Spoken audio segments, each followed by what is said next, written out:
This is a portrait of British comedy stage hypnotist Jonathan Royle, formerly known as Alex Leroy, the British bad boy of hypnosis, and born plain Alex William Smith. He's been a comedy stage hypnotist since the age of 15 in 1990 and a working professional hypnotherapist since 1989 at the age of 14. And he is, when it comes to the British and worldwide hypnosis laws, considered by those who know, the man who knows. Here's some advice about British comedy stage hypnosis advertising.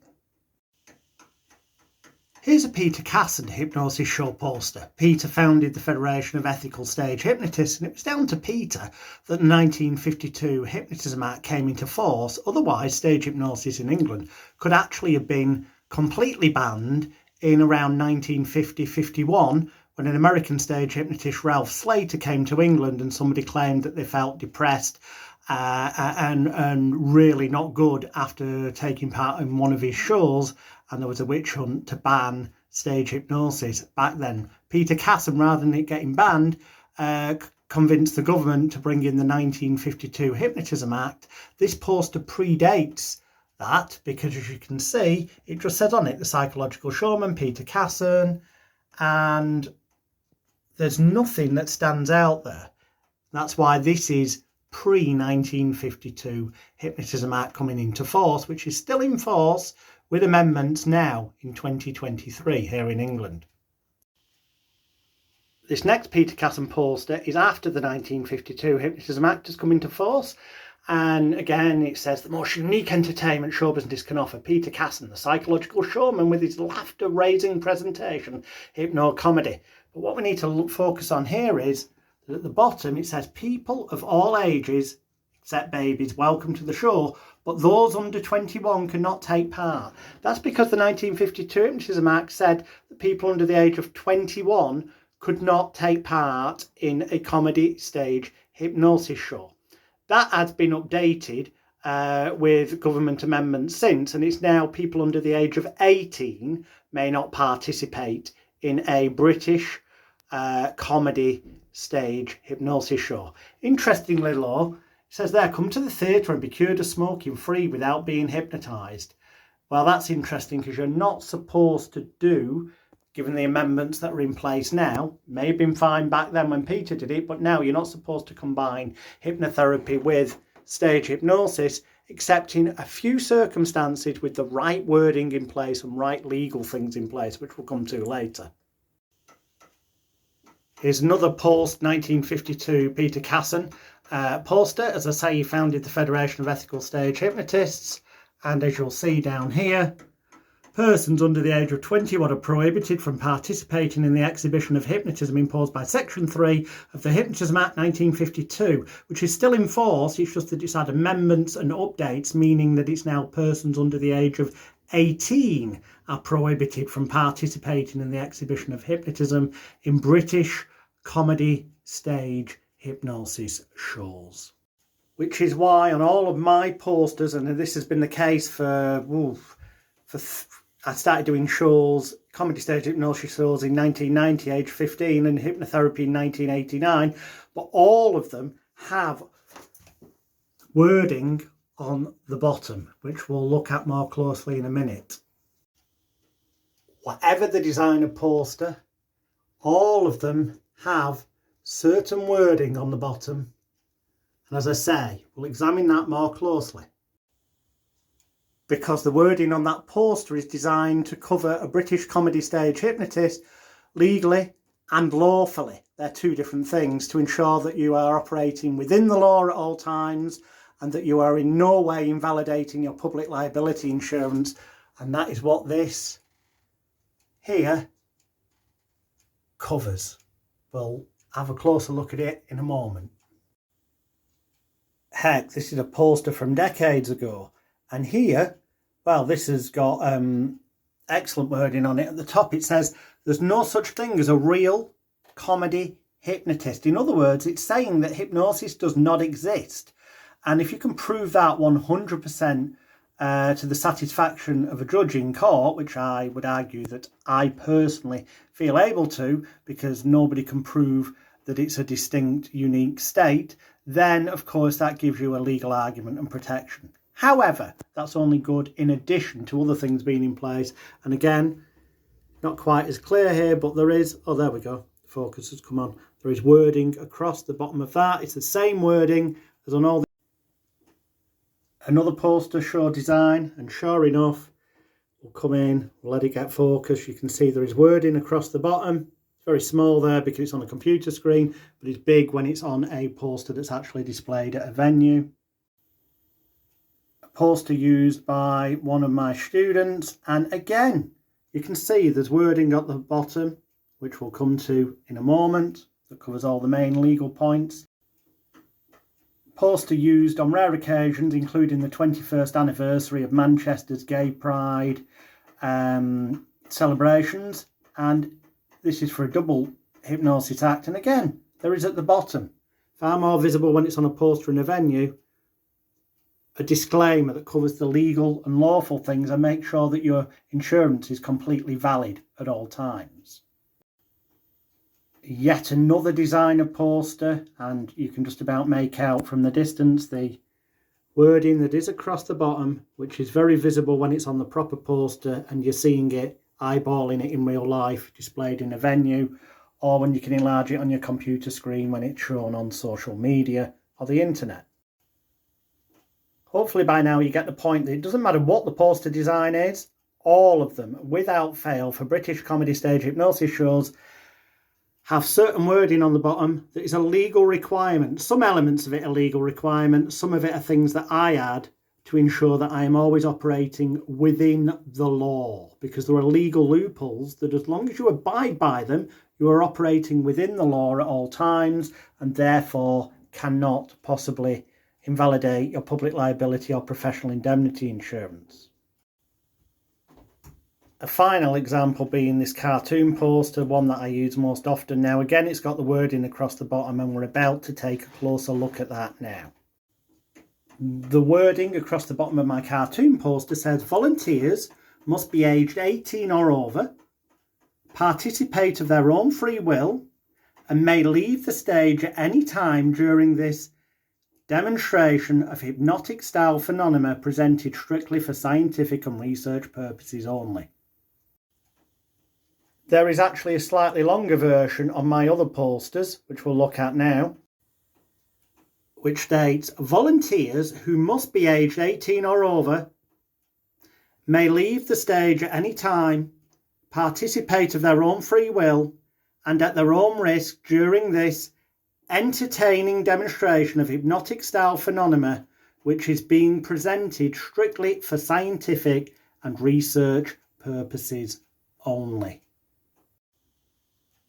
Now, as this man, British comedy stage hypnotist Jonathan Royle, formerly known as Alex Leroy, can tell you, back in 1994 there was another witch hunt to try and ban comedy stage hypnosis, and indeed Jonathan Royle, as per the link you'll find above or below this video, was instrumental in campaigning to save comedy stage hypnosis, and you can see videos of some of his TV appearances in 1994 doing just that at the link above or below this video.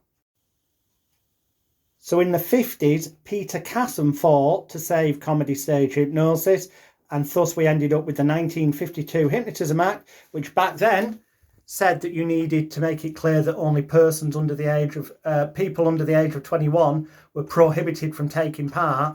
The Hypnotism Act 1952 still exists, but amendments have been made and updates, meaning that now it's people under the age of 18 that cannot take part.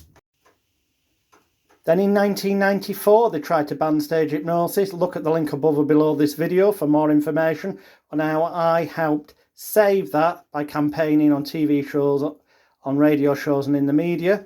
But the 1952 Hypnotism Act still applies and was updated by the Model Conditions and Home Office Report of 1995 and the 1996 updated model conditions, which updated the government's conditions of the 1989 government guidelines, and all of those have also been added to in relation to other laws that have varied and the implications of the Licensing Act 2003. You can go on the government website here in England and you can read the Hypnotism Act 1952 in full.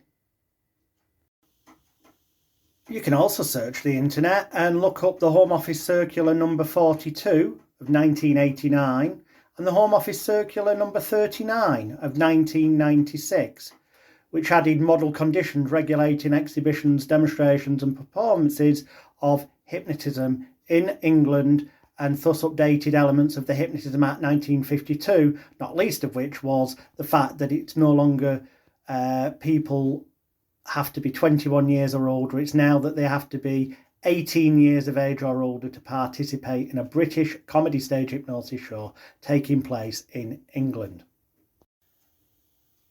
Some years ago now, because it became clear that the majority of people teaching stage hypnosis or learning it didn't have a clue about the laws, we put together the transparency template, the revolutionary guide for hypnotists, covering all the health and safety, risk assessment, insurance and legal issues, not just for England and the relevance of the 1952 Hypnotism Act, 1989 government guidelines, 1996 model conditions and the effects of the Licensing Act 2003, and other relevant health and safety and duty of care laws that, if not followed, they're not hypnosis specific, they're just legal obligations of running any business, and if you don't follow them properly you could invalidate your public liability and professional indemnity insurance. These are all things we cover in depth in the transparency template, as well as everything you could ever need, want, crave or desire to know about comedy stage hypnosis, street hypnotism and entertainment hypnosis, and doing group therapy sessions in all forms. The details of this are at the links above or below this video. The bottom line is, if you see a show poster, a leaflet, a poster even online, whether it's online, offline, physically printed on the wall in a venue, on the internet or on a website, that's advertising a British comedy stage hypnosis show that's going to take place in a British, United Kingdom, England venue that is governed by the Licensing Act 2003, or indeed is governed by any other entertainment relevant laws, or at the very least is automatically governed by the Hypnotism Act 1952 and its amendments and updates and model conditions of 1989 and 1996, and the impact of the Licensing Act 2003, together with the impact of normal duty of care and health and safety laws, which are not specific to hypnosis but are a legal obligation for everyone in business and dealing with the general public, then it's quite likely that the individual using such advertising is breaking the 1952 Hypnotism Act, which, as old as it is still law. And if you are breaking a law, generally speaking, if you are not operating within the law and are not operating fully legally and lawfully in the course of your business or activities, then any public liability or professional indemnity insurance that you may have, were, God forbid, somebody to make a claim, rightfully or wrongfully, you may well find that it would be deemed invalid by the insurance company if it was shown that you were not fully compliant with all your legal and lawful obligations of the 1952 Hypnotism Act, 1989 government guidelines, 1996 model conditions, Licensing Act 2003, and standard and normal duty of care and health and safety laws. These are things that 99% of hypnosis trainers either don't know or don't teach you, and even if they do, they skirt over it because they don't understand it in the depth that those people that we've consulted with, experienced health and safety experts, experienced business compliant legal business compliance experts, and other experts, basically the legal profession, that helped us to put together the transparency template, the revolutionary approach for comedy stage hypnotists, street hypnotists and entertainment hypnotists who want to do shows legally, lawfully, licensed. Yes, you need a license, or you need to, and to get a license, you need to apply for it in the correct manner and abide by those things and have a proper risk assessment in place. All of things that are covered by the transparency template. Indeed, if you don't have a risk assessment in place, arguably for each show as well, not just a general one that's venue specific, then arguably you could be argued by an insurance company if anyone ever tried to make a claim that you'd invalidated your insurance because you'd not got the proof that you were abiding by all duty of care and health and safety laws. It's things that we cover in depth in the transparency template. All the details are at the link above or below this. But currently, to be honest, you know what? You'd be wise just to join the Elite Hypnotherapy and NLP Hypnosis Bootcamp. It's got everything I've ever released over several decades, together with expert training from 20 other trainers, covering everything from hypnotherapy and NLP on the one hand to stage hypnosis, entertainment hypnosis on the other. And it's not just UK laws that are covered. We cover laws and legal obligations all around the world, because believe it or not, there's other countries where there's laws as well, and you have to abide by them, otherwise you will invalidate your insurance. And God forbid, but if, as per the links above or below this video, you were to find yourself in a situation like I was in 1994 when they were trying to ban stage hypnosis in England, just like Peter Casson did in the 50s when they were trying to ban stage hypnosis, then you could be unfortunate enough if your insurance was deemed to be invalid because you're not abided by all health and safety duty of care laws and the hypnosis related laws, then you could find yourself bankrupt. And there have been stage hypnotists that have been bankrupt because they didn't have insurance or it was deemed invalid. It's already happened. Don't allow it to happen to you. Make sure, A, you've got the right public liability and professional indemnity insurance. Secondly, ensure that you never invalidate it. And to ensure that, you must be operating within the law. Yes, there are loopholes that mean you can perform anywhere, anytime, any place in England without needing to get a licence from the local authority. But to use them, you must understand them fully and do everything to the letter of the law. And you will need to be collecting research and data and giving out questionnaires to people who participate and a whole bunch of other things that we teach on the transparency template. But generally speaking, it's easier to apply for a licence for each and every show, each required, to pay the fee where necessary, to ensure that you supply a written risk assessment, you've got the right insurance and you operate within the law at all times so that you're completely safe, legal, lawful and compliant in every manner. It's better for the safety of your volunteers, it's better for the enjoyment of your audiences, and it's better for you ultimately business-wise, and the fact that you will then be covered if anyone should ever make a false claim against you, or God forbid, a genuine claim.